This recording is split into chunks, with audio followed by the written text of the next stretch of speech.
kayaknya tuh diwajibkan ya mayoritas untuk tugas akhir. Dulu sih kalau saya masih sarjana student itu nggak ada tuh, kita harus publikasi. Kalaupun mau publikasi itu menjadi nilai plus kita. Kuncinya teman-teman di sini, This meeting is being kalian recorded. ada nggak yang sudah selesai untuk penelitiannya? Mungkin bisa di chat ya, ada yang skripsi atau disertasi, atau mungkin dulu skripsinya masih ada tapi masih belum dipublikasikan. Ada Kamila, ya. Entah itu skripsi, tentunya yang sudah ada laporan hasil penelitian, skripsi, tesis atau disertasi, dislip per babnya, bab 1, bab 2, bab 3, bab 4, macam sampai 5, bab 6, bab 7. Ada yang cuma sampai bab 5.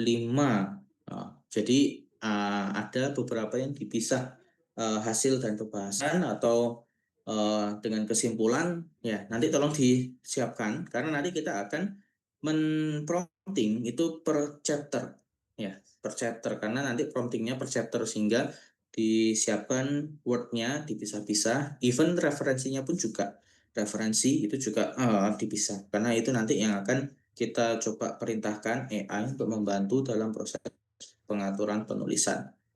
Oke, sambil menunggu materi kita bahas satu persatu. Alright, kita akan mempelajari apa saja di sini.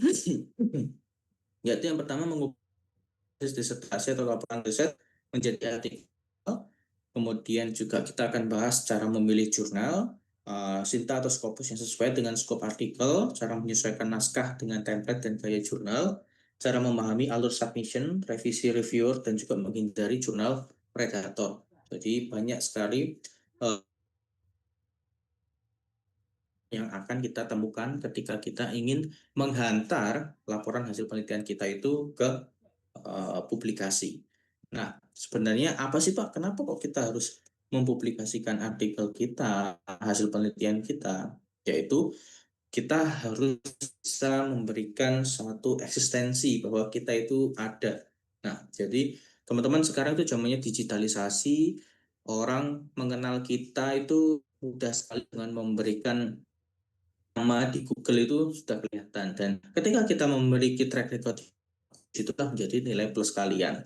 Dan itu yang saya alami dulu ya, karena saya waktu sarjana itu skripsinya saya publikasikan baik itu dari simposium ataupun jurnal ilmiah, waktu itu masih tahun 2014, dan ketika saya apply beasiswa di tahun 2015 menjadi salah satu pertimbangan ketika saya diterima waktu beasiswanya itu, karena dia memiliki track record dan terlihat bahwa oke, nama Arif Sabta Aji ini ada beberapa artikel yang sudah dia tulis sehingga dia seperti terlihat lebih siap untuk diterima sebagai mahasiswa pasca daripada kandidat yang lain, daripada teman-teman yang memang masih belum punya track record ataupun pengalaman dalam hal publikasi artikel ilmiah, karena kita kan ingin masuk ke dalam dunia akademis. Nah, kalau memang nggak mau masuk ke dunia akademis, apa ada manfaatnya Pak?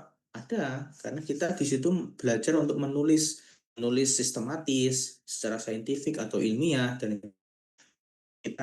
kita bekerja di dunia kerja nyata setelah selesai pendidikan di sarjana. Dan even kalian kalau mau lanjut pasca sarjana pun juga tambah lebih disarankan, karena itu nanti menjadi track record kalian.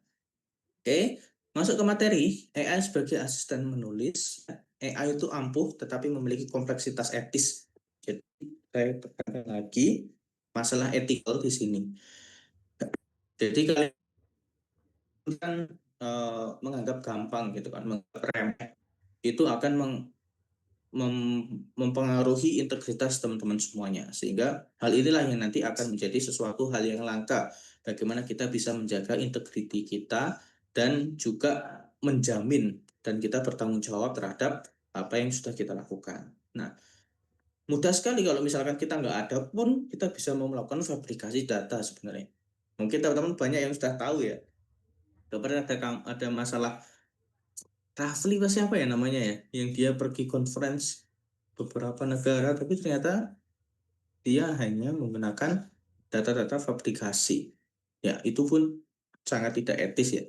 Dan itu mencederai ya teman-teman yang lain yang berjuang dari awal untuk mendapatkan spot untuk dia presentasi conference di ilmiah dan sebagainya. Karena AI ini sebagai pisau bermata dua, kalau kita tidak bisa memanfaatkan dengan baik, itu akan menjadi salah satu bumerang untuk kita semua. Nah, risikonya apa? Yaitu yang pertama bias. Data itu bias. Mungkin secara bahasa, language, itu cantik. Kayak bahasanya itu bahasa planet yang wow, bagus sekali gitu kan. Tapi di balik itu, kadang-kadang orang dia tidak menguasai apa yang dia tulis karena dia dibantu AI. Nah, ini yang menjadi hal yang kita tidak inginkan, yang harus kita hindari. Yang kedua adalah halusinasi. Sometimes AI juga memiliki satu kelemahan, dia tidak sesuai dengan apa yang kita perintahkan, dan banyak yang kita tidak ngecek uh, double time itu, kadang-kadang yang disajikan oleh AI itu tidak sesuai dengan yang kita cari secara langsung. Kemudian beban kognitif dan juga kurangnya transparansi. Nah, oleh karena itu semakin maraknya AI di beberapa institusi dan jurnal KPI melalui undang-undang pedoman atau guidelines. Nah, karena kita bingung ya kan, pada akhirnya kita nggak akan melawan, melarang untuk tidak menggunakan AI. Akhirnya institusi dan juga publisher itu melakukan pengetatan di bidang pedomannya untuk diperbarui. Dan tanggung jawab untuk memverifikasi dan mengungkapkan itu terletak pada kita sendiri. Bagaimana kita mau jujur atau tidak. Nah, itu dia. Next.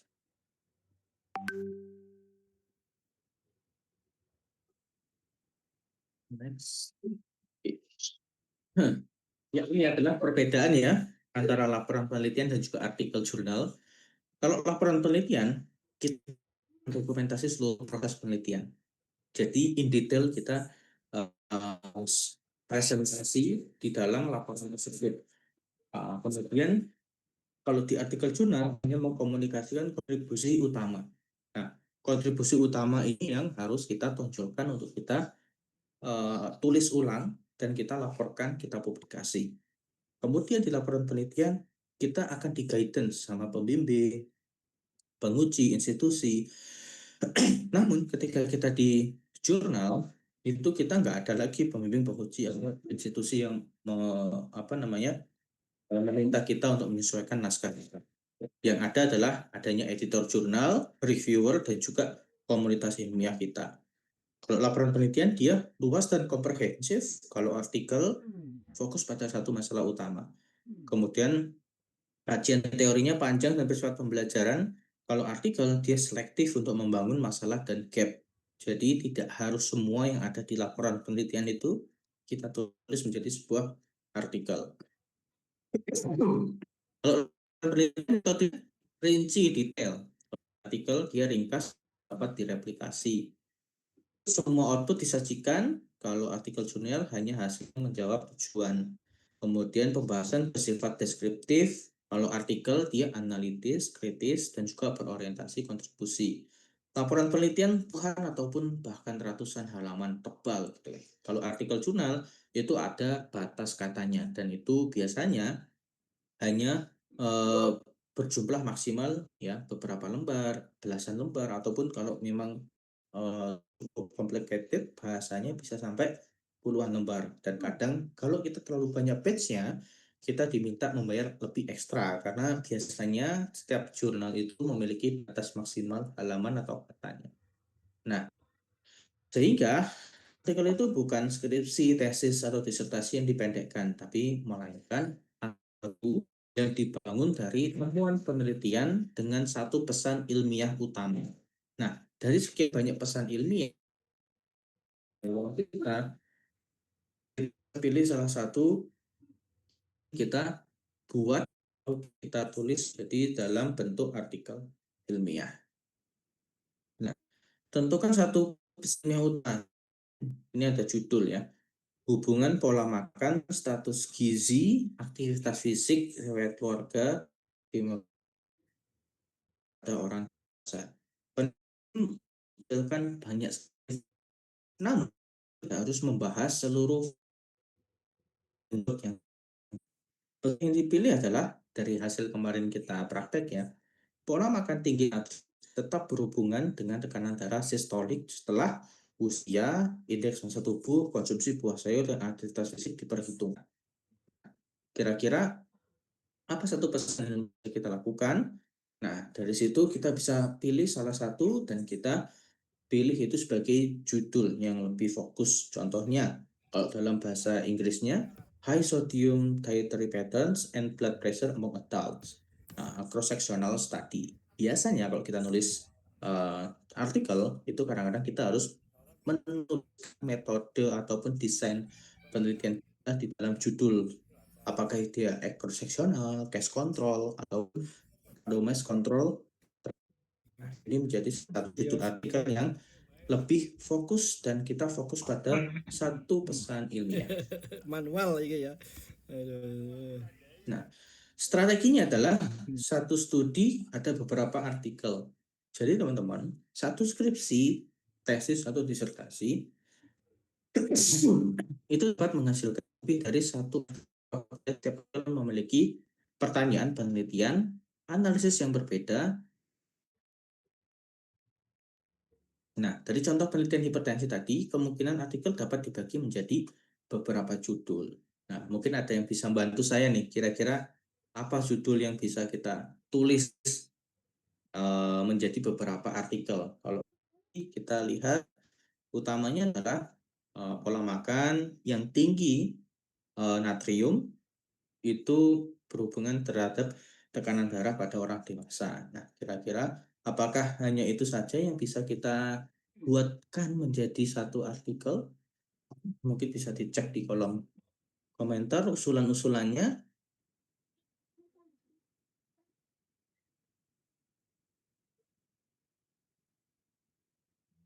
Oke, ada yang bisa? Satu contoh lagi artikel yang bisa kita tulis. Oke, kita coba cek aja ya. Next. Hubungan usia dan pola makan terkait hipertensi. Tidak ada hubungan usia juga terkait dengan hubungan usia dengan tekanan darah pada pasien hipertensi, hubungan usia IMT dengan hipertensi, ya. Banyak juga ya pilihan-pilihan. Kita coba cek jawabannya. Oke, ternyata dengan bantuan AI kita bisa sampai mendapatkan 4 judul artikel. Nah, apa saja? Yaitu tadi yang pertama pola makan, konsumsi sayur dan status hipertensi, indeks massa tubuh sebagai potensi pada orang. 4 suggested title ini kita bisa menghasilkan 4 buah artikel. Nah, itu saja. Jadi nanti teman-teman juga akan bisa menimbang-nimbang ya, kira-kira dari hasil temuan ilmiah utama dari hasil laporan penelitian kita itu yang kita bisa hasilkan, kita bisa pisahkan sehingga akan jadi artikel ilmiah itu lebih dari satu. Nah, kalau saya dulu skripsi saya bisa publish menjadi 3 tahap. Ya, mungkin yang pertama karena sebagai literatur review, yang kedua mungkin dari hasil tujuan penelitian 1 dan 2, kemudian artikel yang ketiga dengan tujuan penelitian yang nomor 3 dan 4. Kadang-kadang seperti itu. Jadi kalau kita mengandalkan satu tujuan penelitian, kadang-kadang agak kurang bisa diterima di beberapa jurnal.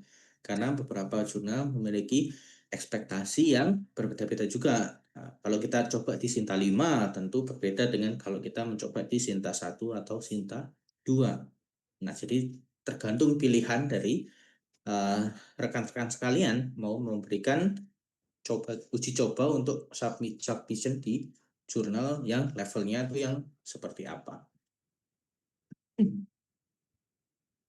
Nah, bagaimana cara metode baik singkat untuk kita bisa memilah atau eh, makeover ya laporan penelitian menjadi satu artikel ilmiah.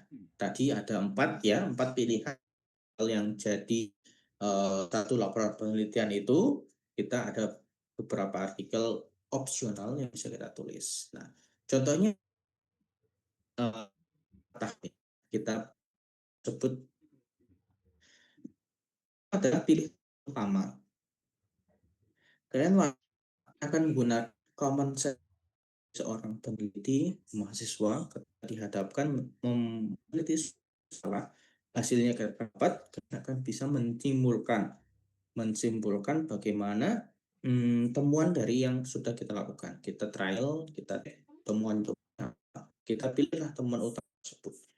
Kemudian yang kedua, identifikasi pembaca. Kita ingin menarik seperti apa, apakah awam, apakah yang segmen ada orang berprofesi tertentu dan lain sebagainya. L, lacak kesenjangan penelitian kita. Nah, ketika kita sudah hasil temuan ini, cek dari penelitian terdahulu seperti apa. Bisa nggak ini bisa mengisi kesenjangan penelitian sebelumnya. A, atur kembali struktur.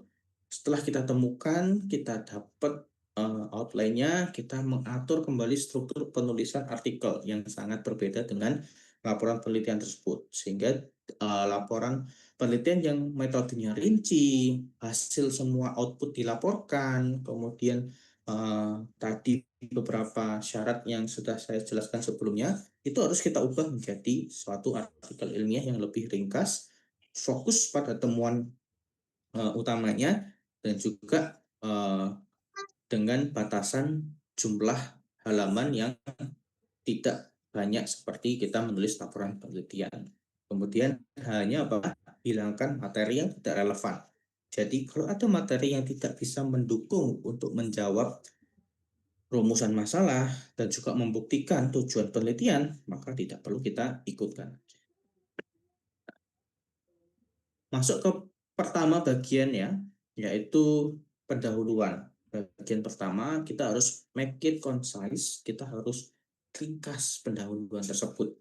Jadi pendahuluan artikel itu umumnya perlu menjawab 4 pertanyaan teman-teman.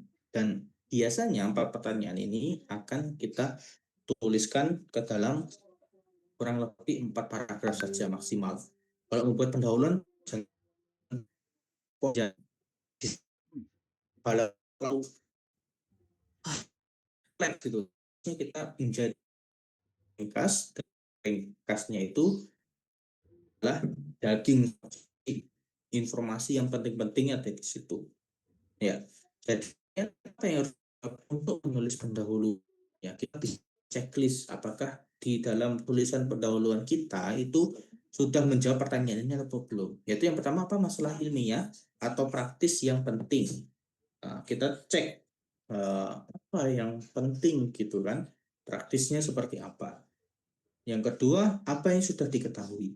Yang sebelum-sebelumnya itu sudah diketahui itu seperti apa informasinya, temuannya, evidennya, kemudian apa yang belum diketahui perlu kita sajikan juga di pendahuluan. Sehingga dari situ akan ketemu kesenjangan atau gap yang muncullah satu penelitian yang sudah kita lakukan untuk mengisi gap atau kesenjangan tersebut. Sehingga yang terakhir kita bisa menjawab tujuannya apa, kontribusi penelitian ini seperti apa. Kan. Akhirnya kita transfer ke struktur 4 paragraf tadi ya. Paragraf pertama adalah masalah. Ini selalu yang penting kita lakukan. Kalian harus menuliskan paragraf pertama dari latar belakang itu adalah masalah penelitian. Dan juga dilanjutkan sebagai apa relevansinya dengan kondisi yang sekarang atau yang akan kalian teliti atau yang sudah kalian teliti. Paragraf yang kedua, bukti dan pengetahuan yang sudah tersedia. Kalian state tuh di paragraf kedua, udah dilakukan penelitian ini, kemudian buktinya ini, penelitian A menemukan ini, kemudian kesimpulannya ini, dan di akhir paragraf kedua kita menjustifikasi bahwa dari hasil informasi bukti yang sudah dikumpulkan dari beberapa penelitian terdahulu, ternyata masalahnya di sini. Yang ketiga, masuklah kalian membahas bagaimana kesenjangan dan inkonsistensi hasil temuan penelitian sebelumnya. Ya, dari situlah kita ketemu ada satu lubang celah. Nah, celah yang itu yang harus kita isi, teman-teman. Dengan apa? Dengan apa yang kita teliti. Nah, disitulah akan ada informasi-informasi keterbatasan studi terdahulu. Misalkan studi terdahulu hanya sampai pada kita bisa kesenjangan ataupun keterbatasan yang sebelumnya. Paragraf keempat, kita menyimpulkan dari paragraf 1 sampai 3 tujuan penelitiannya apa, kita statekan di akhir paragraf keempat, pertanyaan penelitiannya apa, hipotesis dugaan kita apa, dan juga kontribusi hasil penelitian ini tuh akan seperti apa. Dan hanya 4 paragraf saja, jadi tidak perlu banyak-banyak. Ya, tetapi kalau pas nulis di laporan penelitian, nah itu kembali lagi karena di laporan penelitian kita di bawah bimbingan pembimbing, penguji dan juga institusi. Dia memiliki perbedaan dalam hal mereka membuat suatu pedoman. Tapi kalau di jurnal kita akan ditemukan oleh editor, reviewer, dan juga komunitas ilmiah lainnya, yang mana mereka juga memiliki pedoman-pedoman yang saling berbeda. Oke, nah dari situ kita mulailah untuk memperingkas yang sudah kita tulis di skripsi, tesis atau disertasi menjadi artikel. Ini adalah ya, laporan umum. Hipertensi merupakan salah satu penyakit yang banyak ditemukan di masyarakat. Berbagai faktor yang dapat menyebabkan hipertensi. Ini kalimat yang sangat general. Dia tidak menjelaskan apa yang tidak dijelaskan. Ya, dia tidak menjelaskan satu penyakit yang banyak ditemukan di masyarakat. Ya, masyarakat yang seperti apa, nggak jelaskan. Terdapat berbagai faktor yang dapat menyebabkan hipertensi. Faktor apa saja yang menyebabkan hipertensi juga nggak dijelaskan. Versi fokus, kita bisa melakukan penulisan seperti yang kita lihat. Dietary sodium is modified factors associated with elevated blood pressure. However, the relationship may be influenced by age. Yang akan ceritakan bisa dipengaruhi oleh usia, indeks massa tubuh, konsumsi buah dan sayur, dan juga aktivitas fisik. Dari bukti-bukti tersebut dari orang dewasa, ini menjadikan bahwa topik ini penting untuk melihat apa sih intervensi pola makan yang sesuai untuk bisa mencegah penyakit ini. Jadi dia lebih spesifik, khusus sesuai dengan apa yang ingin kita sampaikan ke pembaca hasil dari temuan ilmiah utama kita di laporan penelitian. Ya, next, selain pendahuluan, kita masuk ke metode. Kadang-kadang kan metode di laporan penelitian itu panjang ya, jadi sangat lengkap gitu. Nah, kemudian di metode ini kita harus tetap untuk kita ringkas, dan struktur yang lazim digunakan adalah biasanya desain penelitian, populasi atau sampel, kriteria partisipan, struktur pengumpulan data, juga analisis statistik. Tentu persetujuan etik perlu kita sampaikan juga.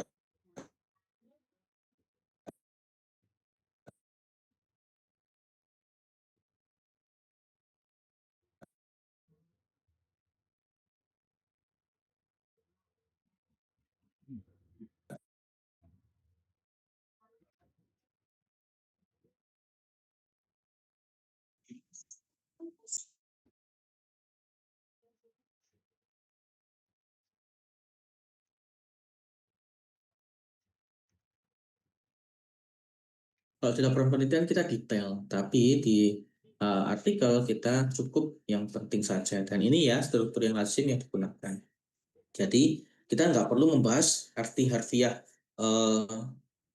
suatu istilah di dalam artikel ilmiah. Kita hanya perlu melaporkan apa saja yang saat kita melakukan penelitian, tidak menjelaskan tentang konsep dasar itu apa dan lain sebagainya.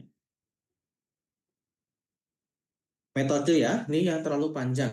Kuantitatif adalah kita biasanya kalau di laporan tuh kayak gitu, nulis skripsi, tesis gitu, jelaskan harfiahnya. Penelitian menggunakan angka, desain profesional dan desain yang mengukur variabel pada satu waktu. Nah, lebih tepatnya kita langsung aja to the point, laporkan hasil dari penelitian kita di dalam artikel itu.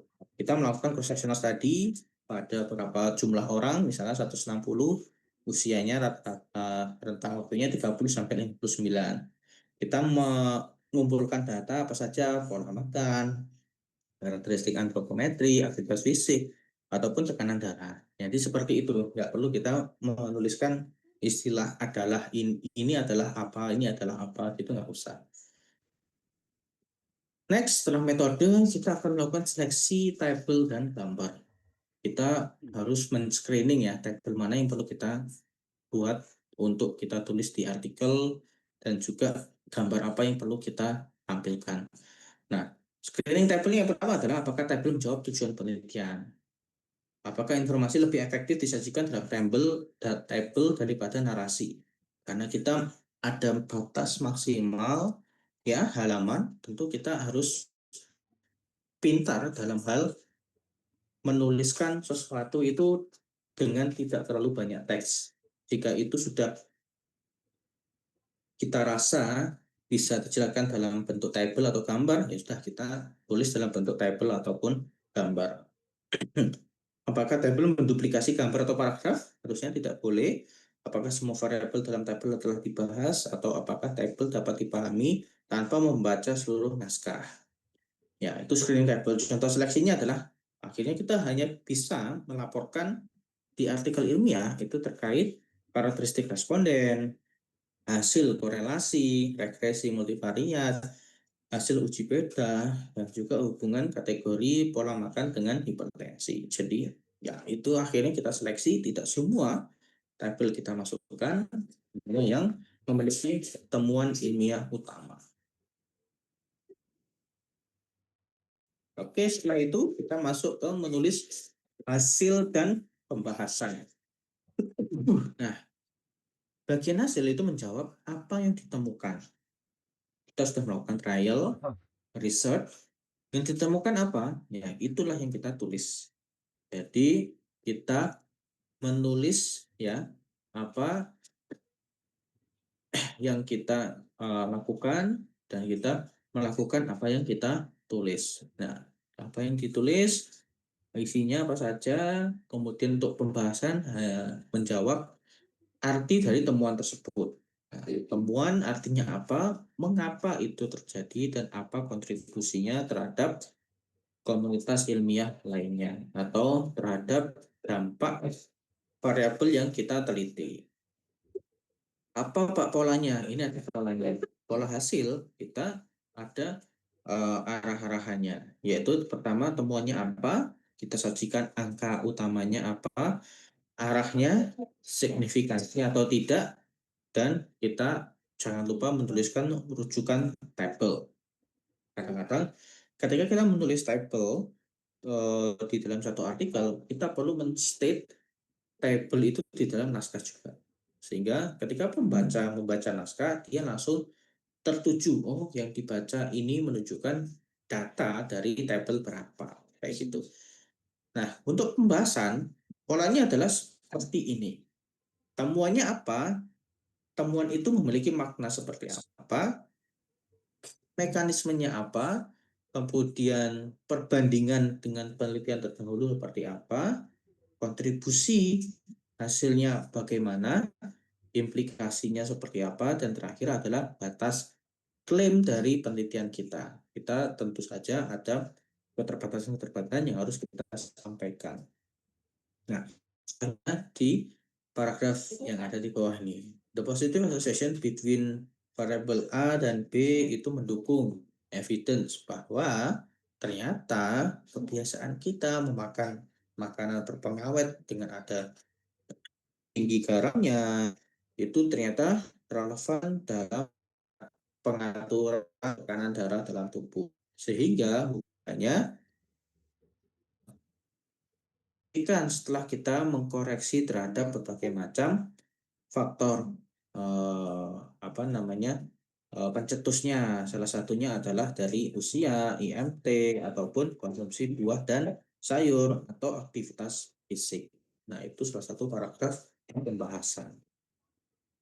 Oke, next kita memilih jurnal seperti apa. Nanti kita coba demonya setelah kita bahas teori ini ya. Nanti kita langsung eh, coba nih promptingnya seperti apa. Nah, di sini mungkin ada pernah punya pengalaman publikasi di salah satu jurnal. Ada nggak yang pernah pengalaman publikasi di satu jurnal? Ada yang bisa share pengalamannya mungkin bisa raise hand, bisa dibantu Mbak Gaitza atau Mbak Alis untuk bisa mempersilahkan teman-teman untuk bisa menceritakan pengalaman.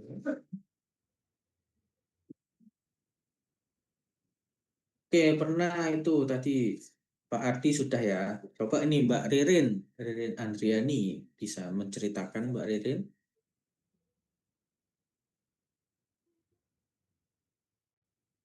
bisa on mic-nya atau selain Mbak Ririn ada siapa lagi? Mbak Kamila Azizi, silahkan jika ada bisa untuk share secara langsung.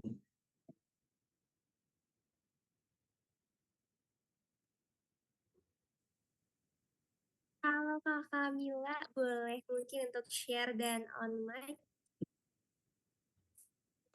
Oke, bisa. Mbak Kamila, silahkan.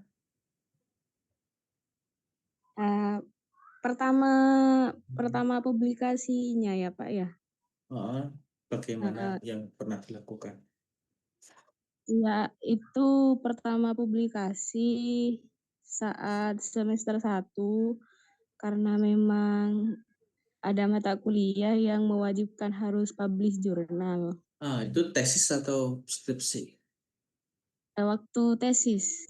Tesis. Mata kuliah. Ya. Oke.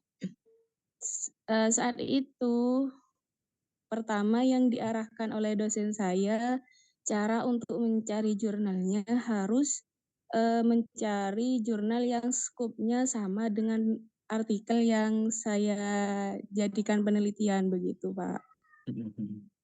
Nah, setelah itu saya cari yang skupnya sama, meskipun jurnalnya itu di luar lintas disiplin prodi saya.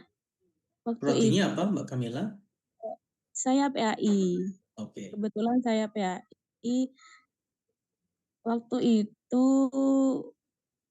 di jurnal UI Idalua. Tapi saya nyobanya yang waktu itu belum Sinta, Pak. Karena masih awal-awal. Yang penting publish gitu, kata saya. Yang penting publish cepat gitu. Cari yang skupnya sama. Itu ada jurnal Pelita waktu itu. Dan iya, alhamdulillah. Oke, bisa publish ya. Tapi memang jurnalnya ya, bisa publish. belum ter Iya, belum terindeks. Iya. Belum terindeks juga. Yang terindeks mudah ya. Kalau kayak gitu lebih mudah. Lebih mudah kalau belum terindeks. Yang terindeks Sinta ini lama Pak prosesnya gitu. Oh, ada juga setelah itu yang submit yang terindeks Sinta. Iya, ada. Perbedaannya apa? Perbedaannya itu kalau yang non Sinta, yang koreksian dari editor itu tidak terlalu rinci gitu. Paling enggak saya cuma revisi 1 kali Pak waktu itu. Kalau yang Sinta sampai 3 kali. Oke. Ya. Sinta berapa waktu itu, Mbak Kamila? Sinta 4. Oke, Sinta 4 ya hanya. Sinta kan ada 5 ya, 5, 4 gitu. 5, 4. Ya, terakhir yang paling bawah kan indeks 5, kemudian naik 4, 3, 2, 1. 6 ada Pak. Oh, 6 ada. Oh ya, Sinta nggak cuma sampai 5 ya? Oh, ada 6 ternyata. Oke. Oke, itu pengalaman Mbak Kamila ya untuk proses publikasi. Ternyata yang dengan jurnal yang non terindeks ataupun yang sudah terindeks ada perbedaannya. Nah, ada nggak yang pernah untuk mencoba submit ke Scopus, baik itu ter-reject atau bisa sampai publish, bisa share pengalamannya?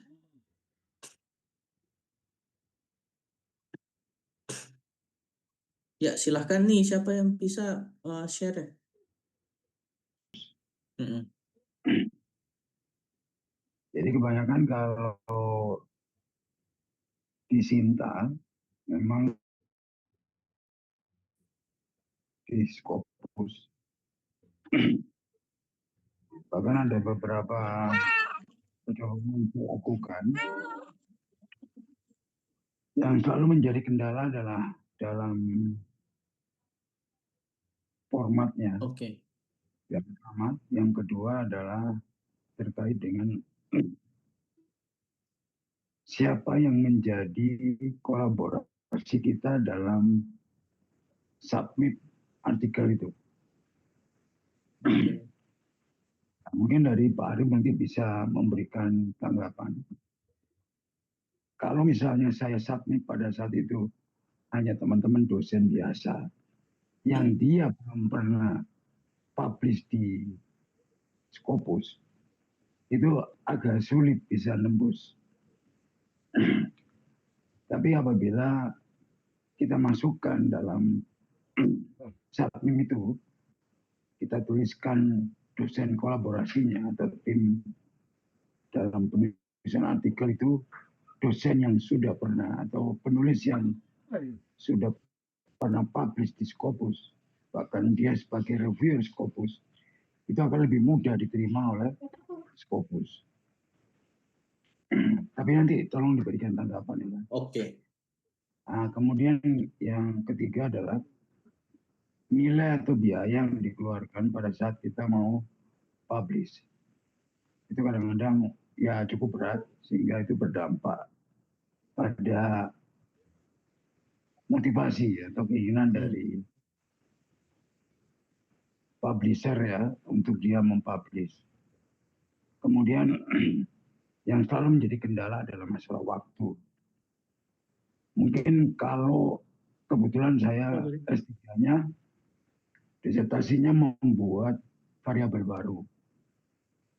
Akhirnya saya coba untuk mencari siapa nih reviewer luar negeri yang bisa membantu. Kebetulan saya akhirnya mengambil review dari Malaysia, kemudian Australia, dan Singapura. Jadi saya coba lemparkan dulu konsepnya, baru kemudian mereka bilang, oke, that's good, that's can accepted, dia bilang. Baru kemudian saya submit.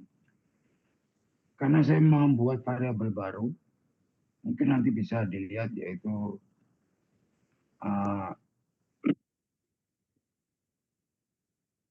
istilahnya tentang perilaku budaya militer. Jadi itu jarang ditulis orang dan baru pertama kali, dan itu saya namanya OMB, Organization Military Behavior. Itu yang saya buka pertama dan itu saya publish di Scopus dan itu langsung bisa tembus di Scopus. Oke. Jadi itu Berarti 4 hal yang selalu menjadi kendala dalam kita mempublish khususnya di Scopus. ya. Saya pikir di Sinta juga demikian. Iya. Selain dari formatting, kemudian waktu, kemudian biaya.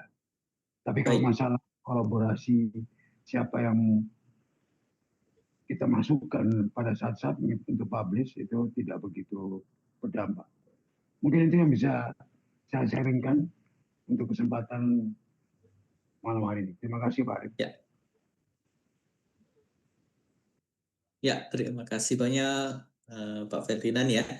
Jadi itu pengalaman dari Pak Ferdinand yang sudah bisa tembus di Scopus dengan berbagai macam challenge-nya, tantangannya. Jadi Dari situ kita bisa lihat level ya.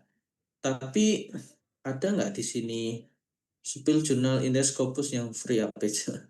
Biasanya Scopus jurnal yang free itu lama waktu publish, biasanya juga tidak open access. Betul-betul. Ya. Ada yang mau sharing lagi, satu lagi terakhir? Terima kasih Pak Arif. Pak Arif, ya saya juga hampir sama dengan Bapak yang terdahulu tadi. Saya sudah berapa kali ya publish di jurnal Sinta dan Scopus.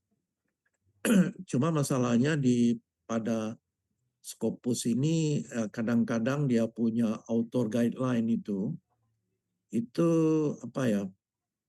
Kalau di Sinta itu agak gampang, Mas. Gampangnya dia punya template ya.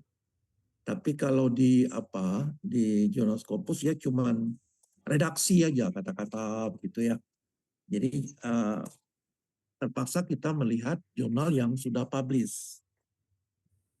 Nah, pengalaman saya kebetulan saya juga sebagai reviewer di jurnal-jurnal Scopus.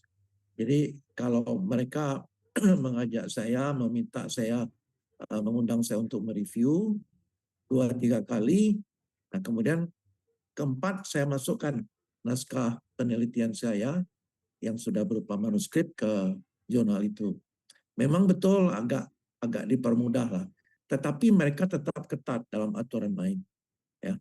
Terutama di kalau saya tuh sering ditanya di masalah discussion. Oke. Discussion itu tentang mekanisme, tentang apa itu mereka detail. Jadi saya harus kudu berhati-hati walaupun saya mengambil, karena mekanisme itu menurut saya nggak bisa kita buat sendiri ya. Kita mesti merujuk kepada review study yang betul-betul relevan.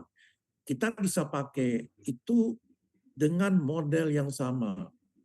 Nggak bisa kita memakai misalnya yang satu pakai model uji hewan, kita masuk ke manusia nggak sama, nggak boleh.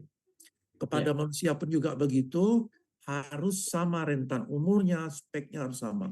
Jadi memang mereka ketat sekali ya. Apalagi saya di bidang human nutrition, kebetulan sama dengan Pak Arif Sabta ini. Jadi tentang pangan fungsional, detail-detail yang sangat itu tuh mereka banyak tahu ya. Saya juga terkesan waktu ilmu mereka juga hebat, dan saya banyak belajar dari mereka. Ya. Mungkin itu Pak, mungkin tanggapan dari saya sedikit. Makasih Pak. Terima kasih Pak Tony ya. Jadi ada banyak macam pengalaman dari peserta yang ikut malam hari ini. Dan memang betul teman-teman, tapi ada juga yang merasa tidak ya, memiliki perasaan bahwa saya lebih mudah submit di Scopus atau jurnal internasional daripada di Sinta. Kadang ada juga yang berpikiran seperti itu, atau ada malah yang sebaliknya. Saya nggak pernah Pak malah ke Scopus karena takut masalah bahasa dan lain sebagainya. Kalau di Sinta saya lebih percaya diri.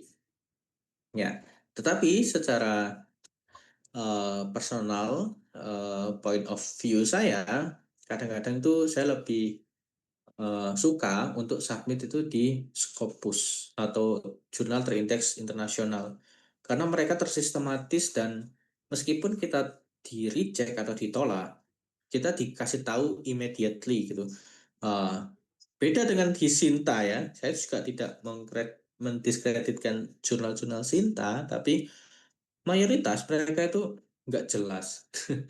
Jadi kayak kita submit tuh nggak ada jawaban, terima kasih kek apa kek gitu kan, nanti akan disubmit, maksudnya akan diproses reviewer berapa lama gitu, nggak ada bahkan sampai 6 bulan pun juga nggak ada jawaban. Ini kadang-kadang seperti itu yang agak kita tuh malas gitu untuk ya, kadang-kadang orang tuh ini ya teman-teman ya, protes kenapa sih harus ke Scopus, bayarnya mahal dan sebagainya.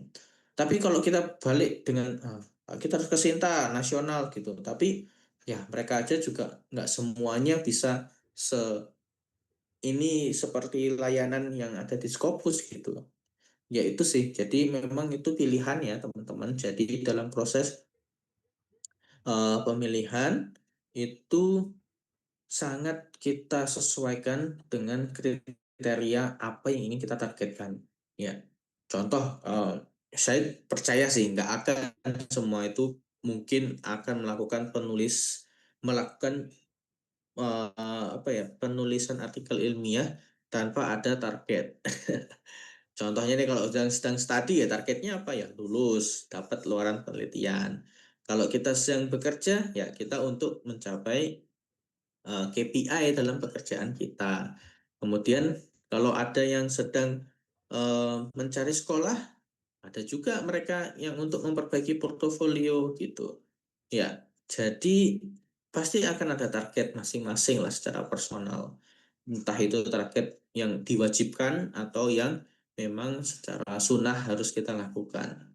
Ya, dan itu kriteria masing-masing ya, personal. Kemudian itu disesuaikan dengan targetnya teman-teman.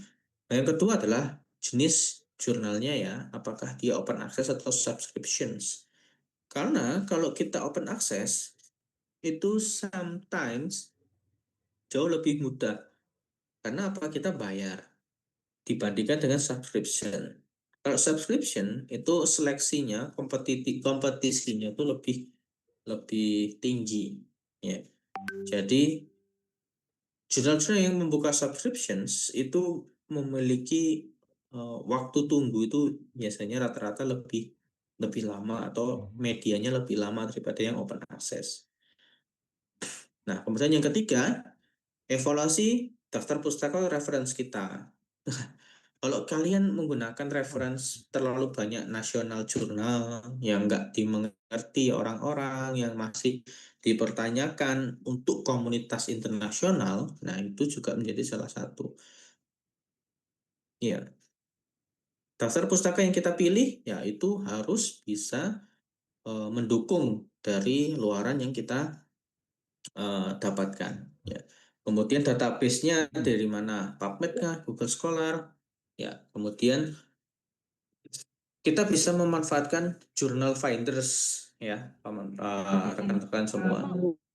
Journal finders ini itu bisa kita temukan dari masing-masing publisher. Ya, dari masing-masing publisher itu mereka sudah memiliki AI juga.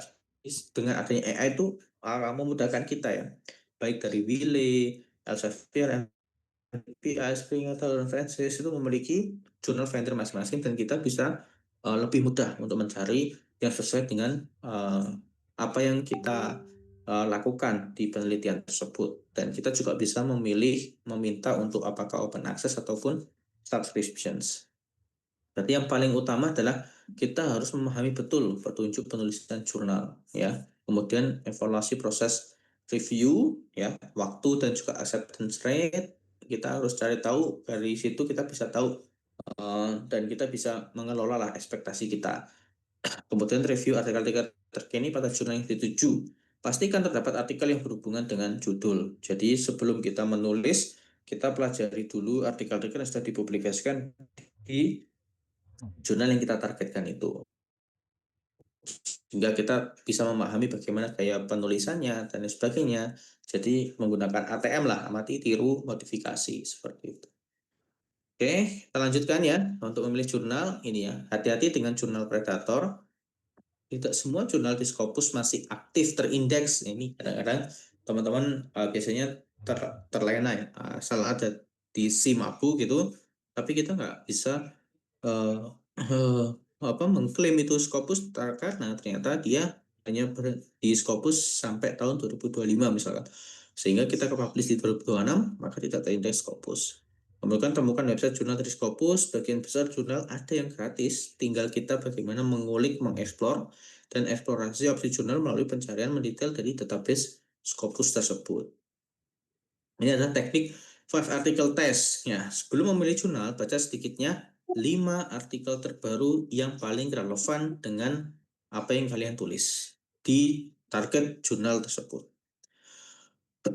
Nah, dari teknik 5 article test, kita paling tidak minimal 5 lah. Kalau 1-2 itu kadang-kadang kurang. 5 artikel terbaru yang relevan, kita bisa melihat bagaimana mereka menulis judulnya, abstraknya, merumuskan gap, mendesain penelitiannya itu seperti apa, dilaporkan di artikel, kedalaman pembahasan, teori, pola referensi, dan juga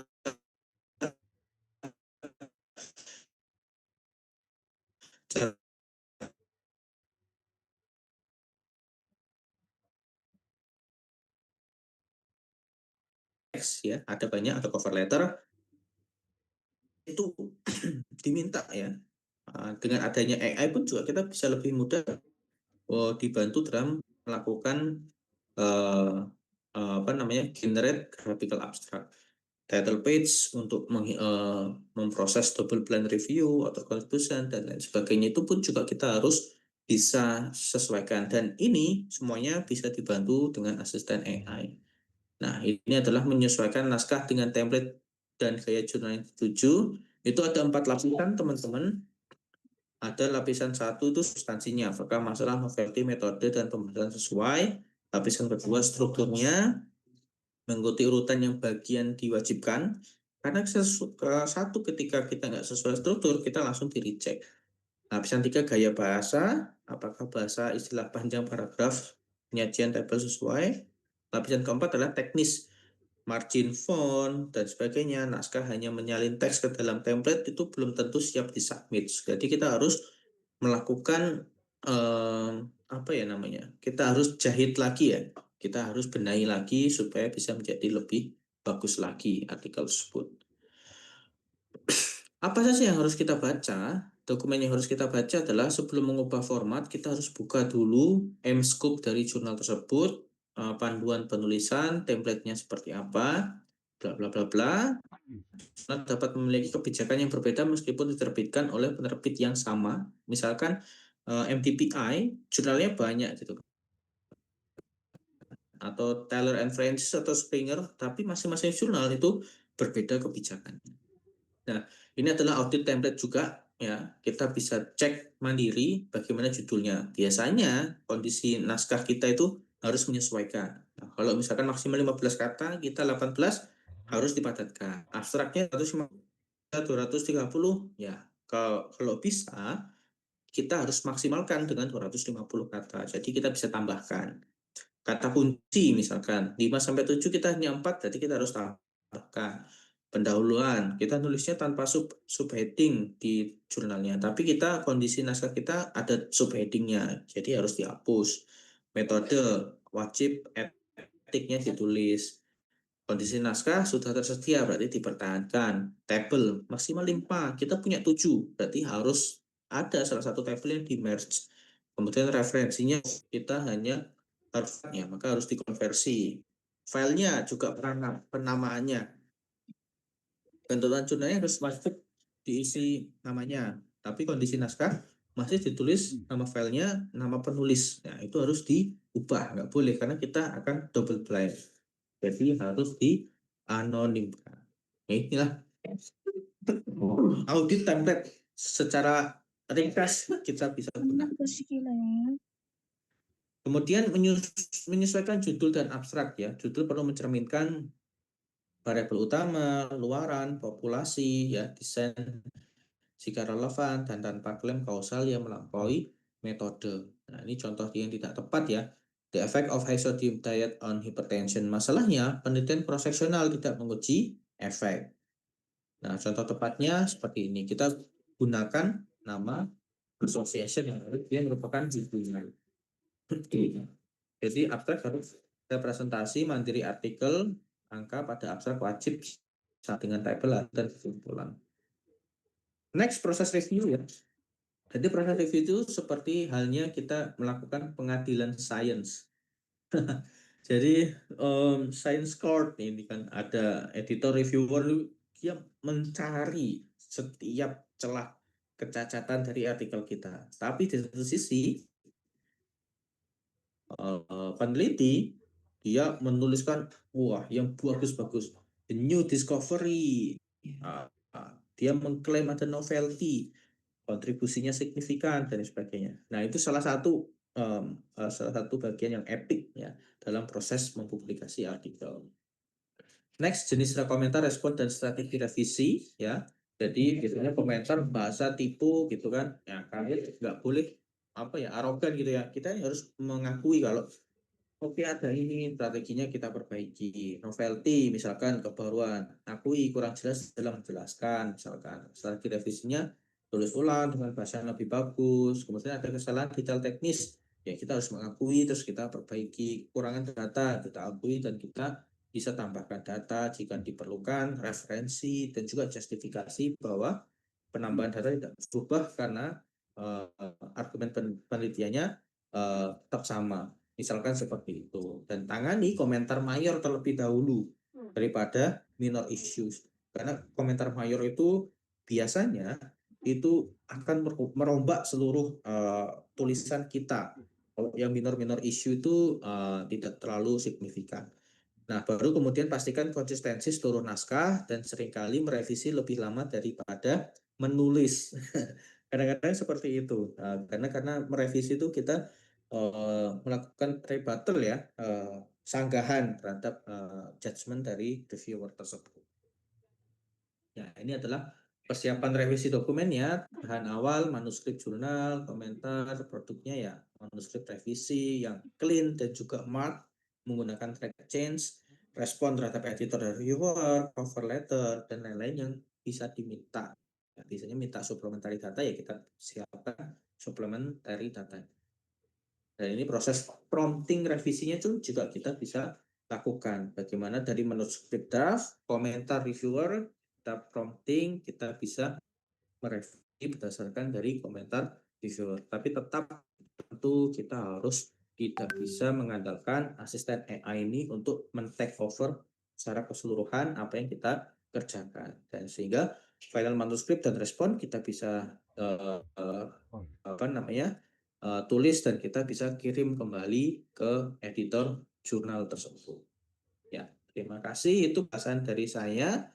Mungkin sebelum kita masuk tanya jawab, kita coba praktekkan prompting yang bisa kita demokan terhadap teman-teman semua.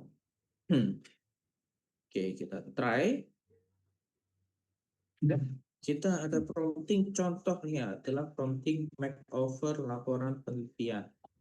Yang pertama kita lakukan adalah kita perlu mengekstraksi seluruh bagian. Pertama, ekstraksi data pendahuluan. Apa fungsi ekstrak ini, Pak? Fungsi ekstrak ini kita menuliskan poin-poin penting ada di dalam penelitian kita. Ekstraksi metode, hasil, pembahasan, kesimpulan saran, ya. Setelah selesai kesimpulan saran awal kita tulis bagian pendahuluan. Nah, kita minta AI bantu tulis bagian pendahuluan berdasarkan dari ekstraksi yang sudah kita lakukan. Pendahuluan, metodologi, hasil, diskusi, kemudian sampai nulis abstrak, kesimpulan, dan judul artikel, sampai adalah referensi. Kita dari referensi yang sudah kita lakukan, kita bisa tuh, tadi ada yang tanya ya, bisa nggak kita dibantu Pak untuk AI untuk menyesuaikan? Bisa. Jadi kita melakukan dari Harvard kita coba untuk prompting menjadi Vancouver. Contoh ya, kita coba nih prompt 1. Kita mengekstraksi data pendahuluan. Jadi kita copy dulu prompt kita. Nah, kemudian kita bisa kirim ke ChatGPT tadi. ChatGPT ya, kita panggil dulu tadi ya yang sudah saya minta. Kita perlu menuliskan masing-masing bab ya sendiri-sendiri. Nah, ini misalkan bab 1. Ini latar belakang ya, kita cek. Latar belakang kita sudah upload, kita copy paste ke sini prompting kita. Apa yang kita minta ya, berdasarkan dokumen terlampir, ekstrak semua data asli khusus dari bab 1 pendahuluan. Gunakanlah bahasa Inggris. Format poin-poin, setiap poin ya maksimum 30 sampai 50 kata ya. Sertakan semua informasi, ringkasan latar belakang, rumusan masalah, literatur atau hipotesis, data temuan, kontribusinya, dan kita minta susun secara terpisah catatan penelitian dan kutipan. Jadi catatan penelitian yang poin-poin tadi dan kutipan literatur di bagian bawah itu untuk membedakan mana yang ada citasi di latar belakang, yang kutipan literatur itu bertuliskan dari pustaka apa di latar belakang tersebut. Saya berpikir dulu bab saya dia akan memilah dan ekstrak seperti ini. Nah, tadi karena di akhir kita menuliskan susun secara terpisah ya, riset note bukan literatur, maka kan dia akan riset note di bagian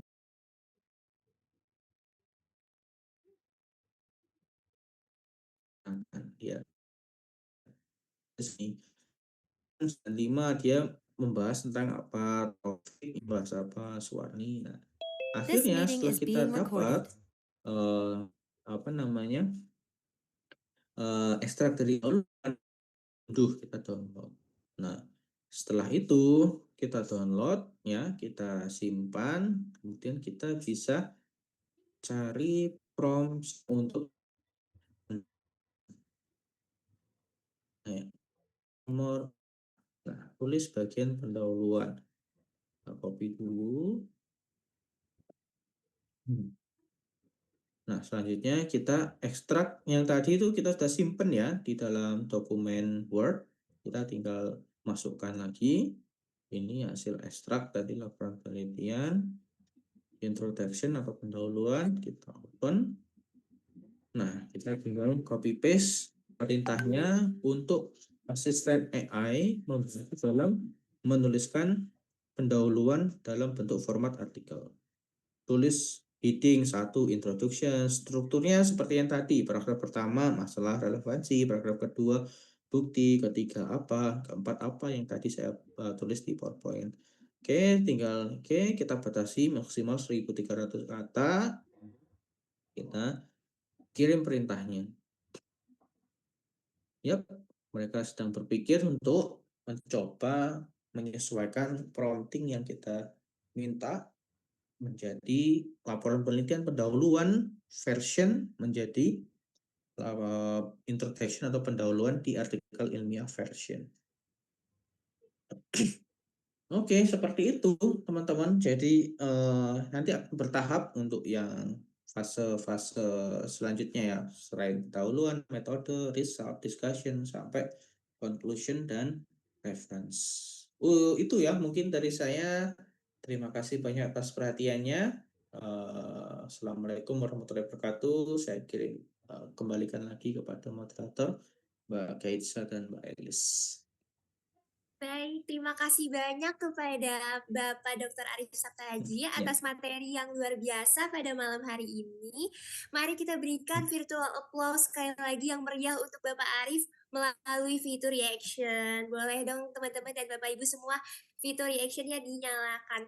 Luar biasa ya Bapak Ibu dan teman-teman, ternyata proses publikasi ilmiah itu bukan hanya soal submit artikel, tapi juga tentang strategi, ketelitian, dan memilih langkah yang tepat sejak awal.